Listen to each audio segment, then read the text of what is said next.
नमस्कार प्रिय साथियों और आत्मीय मित्रों, 24 नवंबर सुबह 4:36 पर ग्रह कुल के गुरु देवगुरु बृहस्पति मीन राशि में मार्गी अवस्था में आने जा रहे हैं।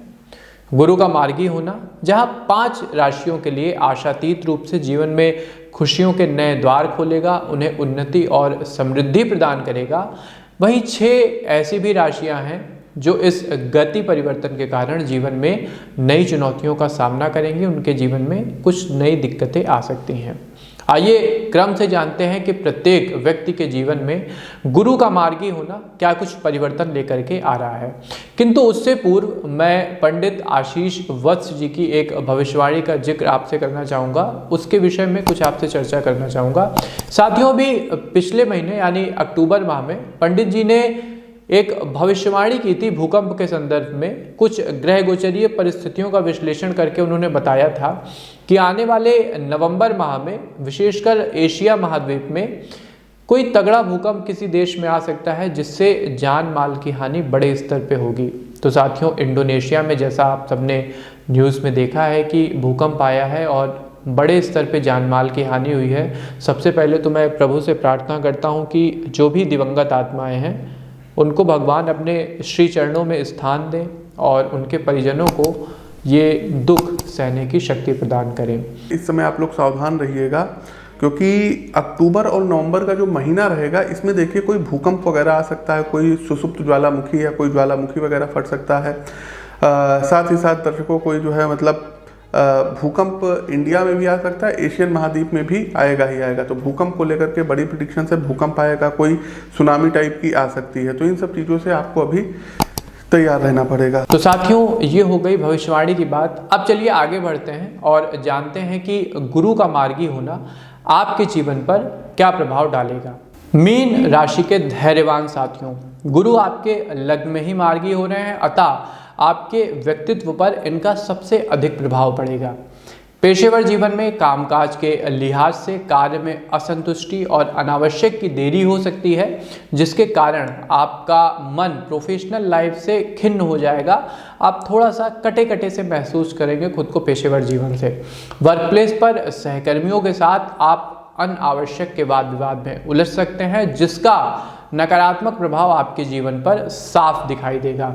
समाज में आपकी छवि धूमिल करने का प्रयास किया जा सकता है, जिसे लेकर आपको सतर्क रहना होगा। साथियों, अगर कोई भी बात आपके लिए नेगेटिव वे में चल रही है तो उसको आप ज़रूर कन्फ्रंट करें। यदि आप सरकारी सेवा में कार्यरत हैं तो आपसे करबद्ध निवेदन है कि सरकारी अधिकारियों के साथ किसी प्रकार के वाद विवाद अथवा मतभेद में ना उलझिएगा, ना पड़िएगा। ये समय इन सब विवादों के लिए नहीं है।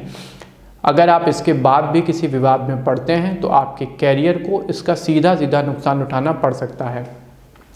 आर्थिक संदर्भ में धन का प्रवाह औसत स्तर पर रहेगा, जिसके कारण आपको अपने खर्चों को लेकर हाथ रोकने की आवश्यकता है, अन्यथा आय व्यय का अनियंत्रित आंकड़ा कहीं ना कहीं आपको आर्थिक उलझन में डालेगा। आप किसी न किसी फाइनेंशियल विडंबना का शिकार हो सकते हैं।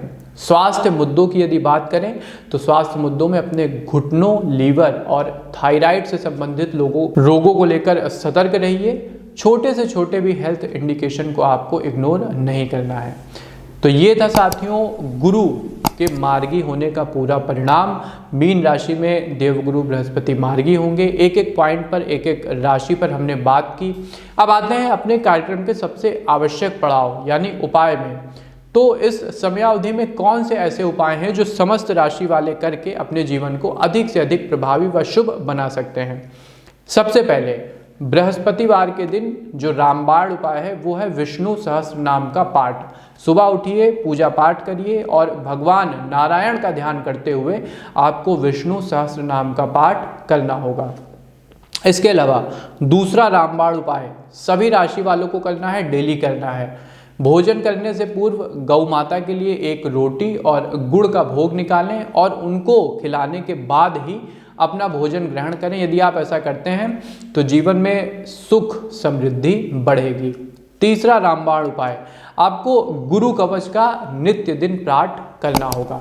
चौथा रामबाण उपाय साथियों, कनक धरा स्रोत का पाठ यदि आप प्रत्येक गुरुवार को करते हैं संध्या पूजन के समय और लक्ष्मी माता को गुड़ की बनी हुई खीर का भोग लगाते हैं तो जीवन में शुभता बढ़ेगी और सबसे प्रमुख आपको एक स्थायी लक्ष्मी की प्राप्ति होगी।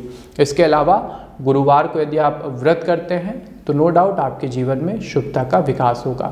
तो साथियों, आपको हमारा कार्यक्रम कैसा लगा हमें कमेंट बॉक्स के माध्यम से अवश्य बताइए। अपने मित्रों के साथ, सहयोगी जनों के साथ और परिवार वालों के साथ भी इस कार्यक्रम को अवश्य शेयर कीजिए। हमें दीजिए आज्ञा, मिलते हैं आपसे अपने किसी नए कार्यक्रम में। तब तक के लिए आप सबको हमारी राधे राधे।